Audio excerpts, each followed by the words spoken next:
90 రోజుల కోర్సు పూర్తి చేస్తే చాలు 100% ప్లేస్మెంట్ సపోర్ట్ తో సాఫ్ట్వేర్ జాబ్ మీ సొంతం. వెంటనే కోడ్ జ్ఞాన్ డెస్టినేషన్ ని సంప్రదించండి.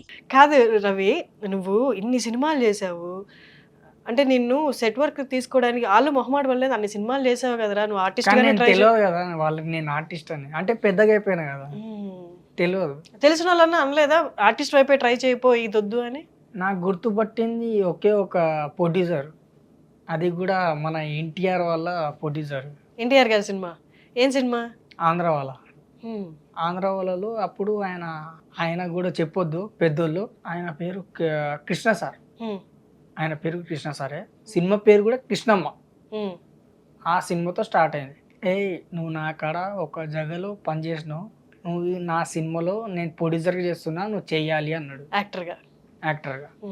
సరే అని చెప్పేసి నేను కూడా ఓకే సార్ చేయగానే ఓకే అని.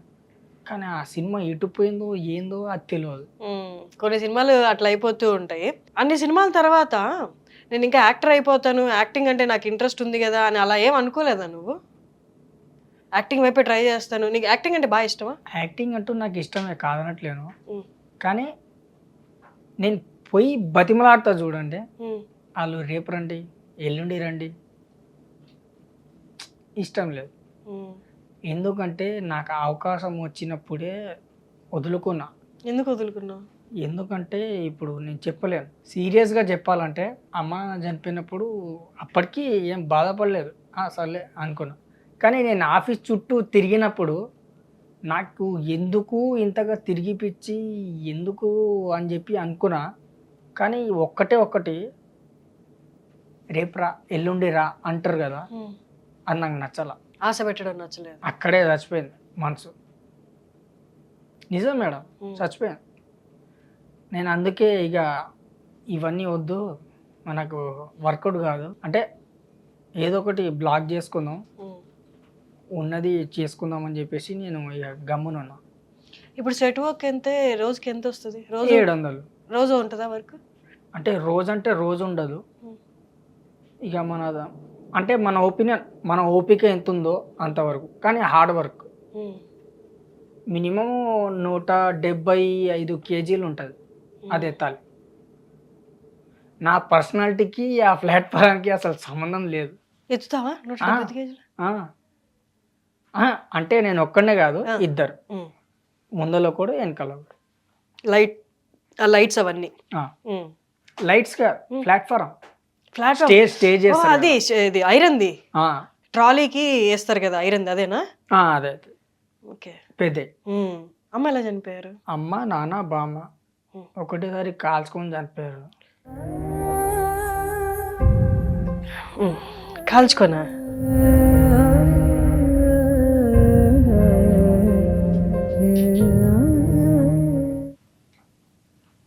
అది ఏమైందో తెలియదు, కోట్లాటలు. అదే నాది లాస్ట్ సినిమా SMS.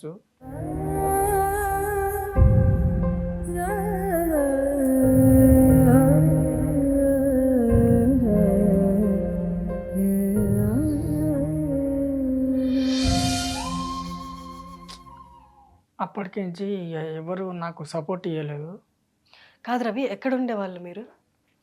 అమ్మ నాన్న బామ్మ నువ్వు ఉండేవాడా? మీ నలుగురు కలిసి ఎక్కడ ఉండేవాళ్ళు? ఎస్ఆర్ నగర్లో. అక్కడే జరిగిందా ఇది? నువ్వు లేవా అప్పుడు జరుగుతున్నప్పుడు? ఎక్కడ ఉన్నావు నువ్వు? నేను అప్పుడే SMS సినిమా లాస్ట్ సినిమా చేసి, అంటే డైలాగ్ క్యారెక్టర్ 15 ఉంటుంది, 16-15, అల్యూమినియం ఫ్యాక్టరీ అది కూడా చేసి వస్తున్నాను. వచ్చేటప్పుడు ఇక లాస్ట్ ఎండ్ ఇక నాకు అర్థం కాలేదు. అర్థం కానప్పుడు ఏం చేయాలో అర్థం కాక దోస్తులను అడిగా, అంటే ఫ్రెండ్స్. అరే నువ్వు మర్చిపోవాలంటే ఒక మార్గం చెప్తా అన్నాడు. అప్పుడే నువ్వు ఇంటికి వెళ్ళేసరికి చుట్టుపక్కల వాళ్ళు బయటకి అప్పటికే మొత్తం కాలిపోయిందా? ఎవడు సపోర్ట్ చేస్తాడు మేడం? నీకు ఫోన్ వచ్చిందా వెళ్ళేదారిలో ఇలా జరిగిందని? లేకపోతే ఇంటికి పోయే వరకు శవం లెక్క ఉన్నారు. చుట్టుపక్కల వాళ్ళు వచ్చున్నారు అప్పటికే? తెలియదు. గుర్తులేదా ఏమి నీకు?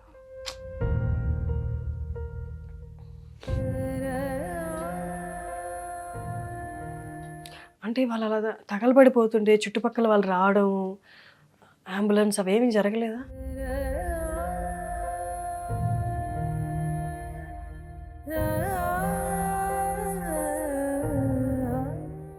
ఒకటి మేడం, ఇవాళ నేను ఇంతగా ఉన్నానంటే నాకు ఒక్కడు అన్న, అశోక్ అన్న. అది ఛానల్ ఏదో ఉట్టిగా పెట్టాము, కానీ అంత ఫేమస్ అవుతుంది అంటే అంతగా అంత reach తెలుసుకుంటారని అవుతుందని. విషయం అవుతుందని తెలుసుకోలేదు.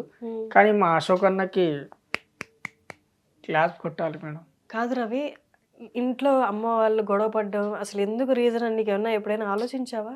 తెలియదు. నేను ఎస్ఎంఎస్ సినిమా లాస్ట్కి అల్యూమినియం ఫ్యాక్టరీలో చేసి అక్కడ సెటప్ వేశారు. ఉమ్, సుధీర్ బాబుది ఫస్ట్ సినిమా, ఉమ్, అంటే బాబు అంటున్నా సారీ, సుధీర్ బాబు. అన్నది ఆ, ఆ. ఆ అన్నది ఫస్ట్ సినిమా అయ్యేటప్పుడు నా లాస్ట్ అది ఇక అంటే ఎండ్ ఉమ్. అక్కడికే Last scene. చచ్చిపోయినప్పుడు ఇక నాకు అర్థం కాక అలా అని చెప్పేసి నేను విజయవాడ పోయినా కృష్ణమ్మ సినిమాకి. అయితే అక్కడ వచ్చేసి మన ఎన్టీఆర్కి ఆయన పర్సనల్ ఏదో ఉమ్, ఉమ్, అది మనం చెప్పొద్దు పోదు. ఉమ్, అయితే పర్సనల్, అరే నువ్వు నాకు తెలుసు, నువ్వు నా సినిమాలో అదే అంటే క్యారెక్టర్ చేయాలి అన్నాడు. ఉమ్, నువ్వు చెయ్యాలి అంటే సరే అన్న. ఉమ్, సరే అని చెప్పేసి చేశా. ఉమ్, చిన్న బిట్ అది, ఏదో చాయిస్ అంతే. నేను అప్పటికీ ఆనంద తీసుకున్నా. అంటే ఆ థియేటర్లో చాలా సంవత్సరాల తర్వాత థియేటర్లో చూశారని ఆయన బో అనుకున్నా, చాలే అనుకున్నా. కానీ దాని తర్వాత ఈ నేను పెట్టింది అంటే మా అన్న పెట్టింది, అశోక్ అన్న పెట్టింది ఇంత వైరల్ అవుతుంది అని చెప్పి నేను అనుకోలేదు. ఇప్పుడు నీ వయసు ఎంత రవి? నాకుంటే 28 అమ్మ లాస్ట్గా ఏమైనా చెప్పిన మాటలు గుర్తున్నాయా నీకు? గుర్తుంది. ఏమన్నారు? ఒంటరిగా ఉన్నప్పుడు ఎవరికైనా తోడు తీసుకో అన్నారు. ఆ తోడు తీసుకున్నాను నేను, అదే అశోక్ అన్న. అమ్మ నువ్వు ఒంటరిగా ఉండాల్సి వస్తుందని ఎందుకు చెప్పింది? ఒంటరిగా ఉండొద్దు అన్నారు. ఒంటరిగా అంటే అప్పటికి అమ్మ డిసైడ్ అయ్యిందా ఆ పని చేసుకోబోతున్నట్టు? నువ్వు ఒంటరిగా ఉండాల్సిన పరిస్థితులు వస్తాయని అమ్మ ఎందుకు అనుకుంది? అని నాకు తెలియదు. అంటే అప్పుడు నేను చిన్నోడిని. 15 ఏళ్ళు. ఎప్పుడు మాత్రం ఒంటరిగా ఉండకరా అన్నది. ఇంకోటి ఏంటంటే అప్పుల బాధలు ఏమైనా ఉన్నాయా అప్పుడు? అవన్నీ చెప్పుకుంటే ఇక గుర్రాలు ఉరికినట్టు మనం కూడా ఉరకాలి. ఉమ్. అప్పులు ఏం లేవు.